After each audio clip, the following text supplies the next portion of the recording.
కాకరకాయ కారం పొడి కేజీ, కాకరకాయ 2 కప్పులు కరివేపాకు తీసుకుంటున్నానండి. కాకరకాయ గీరి కడుక్కొని ముక్కలు కోసుకుని పక్కన పెట్టుకుందాం. 10 వెల్లుల్లిపాయ రెబ్బలు, 2 చెంచాల కారం, 1 చెంచా జీలకర్ర వేసి బాగా దంపుకొని వేయించిన 100 గ్రాముల పల్లీల పొడి కూడా వేసి మొత్తం కలిపి పక్కన పెట్టుకుందాం. 1 లీటర్ ఆయిల్ పోసుకుని కాకరకాయ కరివేపాకు 2 బ్రౌన్ కలర్ వచ్చే వరకు వేయించుకోవాలి. అస్సలు మాడిపోకూడదండి, బ్రౌన్ కలర్ వచ్చే వరకు బాగా వేయించుకోవాలి.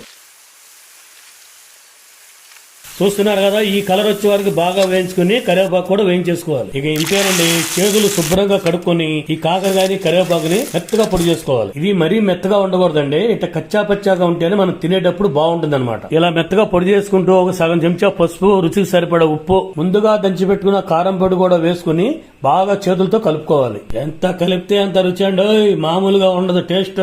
ఇదంతా ఒక గిన్నెలోకి తీసుకొని వేడి వేడి అన్నంలో 1 ముద్ద కలుపుకొని తింటే అబ్బా స్వర్గమే.